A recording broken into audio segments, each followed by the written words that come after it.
Welcome to the Plunger Podcast. I'm your host, Joe Quinn. I'm joined with JP Hernandez and Nicholas Schultz. Hi, how are you? Hey. Today we're going to be talking about the novel Slaughterhouse 5 by Kurt Vonnegut. And let's just get right into it. So our first topic is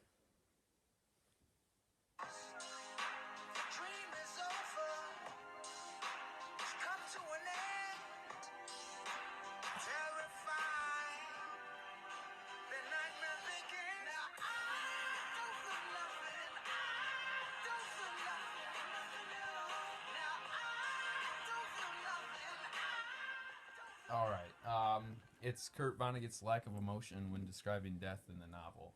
So, JP, what are your thoughts on Kurt Vonnegut? I think it's really interesting in the beginning when the first time he talks about it. He says the phrase like "so it goes," and it's really like emotionless and like there's nothing behind it. He doesn't like go into a lot of detail. He gives like a very like dead on explanation of what happened, and then says like "so it goes" and just like leaves it at that. It's kind of creepy. He like shows no sympathy at all. Yeah, no, he doesn't. It's like he doesn't care. Honestly, he's like it's like a person who's just like done with the world. Like he's given up. He's like, yeah, it's just part of life. So it goes. It's really weird. Schultz. I mean, it's kind of sad because a lot of times people go to war and they have to struggle with a lot of disorders that really mess with the way they perceive everything around them. If you can't really feel that, I mean, it's like a positive but a negative because you won't feel as much pain, but it's like it makes you a lot less human. All right, switching over topics, we are going to talk about the glorification of war in the media. So I feel that the media always tries to like prop up war, and this is evidenced by like all these movies like Fury, like Saving Private Ryan, Black Hawk Down. All these movies just talking about like war heroes, and that really doesn't happen in war. It's usually like a set group of people that don't even like participate in like the firefighting at all. They just go on these random missions, like saving people or something like that. And it's not. It doesn't even happen. Nothing like that happens in real life that does in the movies. Schultz. Well, I mean, I agree with you that it doesn't happen, but it's more it doesn't happen often. There are times, stuff like that situationally can happen, but yeah, I feel like they overhype war and make people want to do it. Like, kids are going home, they're playing Call of Duty, getting, having fun, getting happy, and it's like, it's just misrepresenting what war really is. It's just sad, honestly. Yeah. So both of you guys would think that so games like Call of Duty and things like war misrepresentation in movies or maybe other forms of media is bad for like specific groups. Are you talking about like children or? Well, like I'd say like everybody, like 18-year-olds fresh out of high school, like looking to do something, maybe they like flunked out or something like that, and they just see like, oh, I can be in the war. Oh, I saw this movie, that looks fun.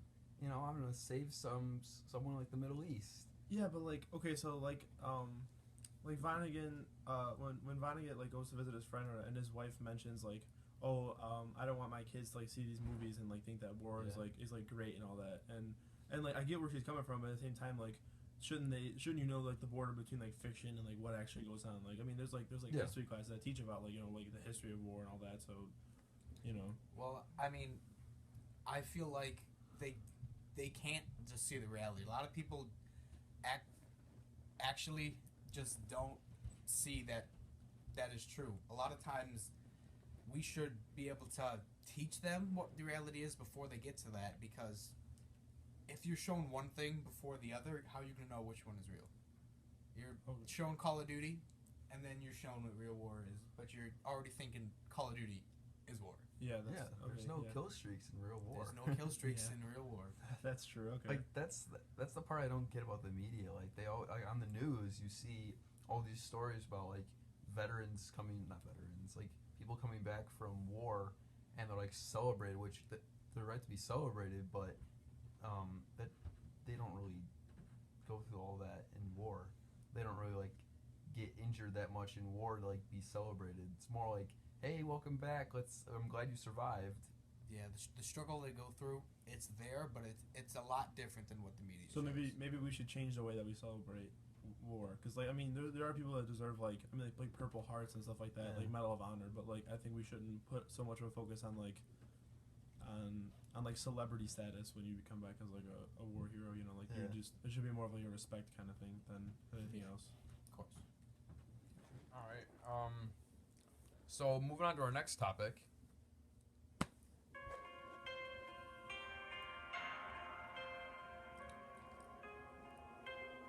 Dude, I'm getting a little spooked out by this one. Spooky music. This is too spooky for me. Respect. So a huge overarching theme in this novel is death. And it seems like Kurt Vonnegut, like we talked about earlier, just does not feel anything towards death. But I wanted to talk about what death is in our own lives and the role of death in the novel. So, JP, you got any thoughts about that? Well, I feel like death kind of plays like a stagnant role in the novel. I feel like Vonnegut doesn't like he touches on it, but he doesn't make a point of it. You know, he just has like a death and then so it goes, and he emphasizes like that he learned so it goes from like the Trial of Midorians, but he never touches on it after that, and he just has like so it goes after everything, and everything's just so bland when he talks about death. And then I feel like in our lives, like we spend like a lot of time talking about death. We have like funerals and like wakes, and you know like people give like eulogies and stuff like that. So I think it's weird how he just like brushes over it like it's nothing, and leaves you to just like wonder why he does that. Schultz, do you have any ideas like how we like talk about death? Do you think it's a waste of time talking about death in life? Well, I don't think it's a waste of time, but I do feel like we do it too much. There's never anything wrong with remembering something, because a lot of times our experiences shape the way we act in the future. So remembering what we've lost, a lot of times that is able to change all of our actions that we're going to make, so on. But we put way too much time and effort that we could be doing into a lot of other things, paying attention to what we've lost. I feel like looking to the future is a lot better than looking to the past. Yeah, I feel like my philosophy on death is it happens to all of us, and I don't feel like it should be like stressed that much because it's something you really can't prevent. You underestimate me, Joe. I mean, all right, Schultz, we know you're a guy, bro. Immortal. So either we should take a so it goes approach on death then. Yeah, I agree with Vonnegut. Really, it's just it happens. I feel like he does it too much though. Like there's a difference between like he does it like when I picture him saying the words like oh yeah that my friend got shot in the battlefield and died right there, so it goes, like he just I can picture him with like a straight face and just like he's mindlessly like recite, yeah, he's like, oh so it goes, it's no big deal. Like that's how you breed like emotionless monsters, like people, I mean, yeah, like tyrants, like people who don't know how to handle, like he doesn't, I feel like he ignores the emotion, he just doesn't process it. No like, empathy. It kind of gives off like a sociopathic vibe. Yeah, it's a little freaky. The whole novel, he just sits there and he's like, oh yeah, so it goes. And it's also like, it seems like he's like adopted the Billy Pilgrim sense of time. Like, oh, things are only like this right now, and eventually I'll be able to see into like the future beyond my death. And he just, I don't know what he thinks he's doing by saying so it goes all the time. I think Vonnegut recognizes like that death is just a part of war. He just knows that, if you're going to the war, you gotta deal with this. It could happen, it could not happen, but you just can't really be surprised when it does happen. So I guess that's fair. I mean, a lot of us view different things, in different ways. So it's kind of nice having people to balance it out. People that don't care as much, while the people who care a lot more than they should. A good balance. I feel like the only reason he reacts that way to death is just because he was like, his whole life was like, it seems like plagued by death. Like he has death all the time, like like I feel like the only reason he says it like that is just because it's so common for him. It's like, oh yeah, so it goes, it's whatever. Whereas like the average person doesn't experience that much death, so it's like a big deal. Like he's familiarized with it, so like it's just not like something he cares about anymore. He's just like, oh yeah, I can't waste my time on this. He's numb to death. Yeah, he's numb to death. Yeah, I think so. That's a good phrase. I like that one. All right.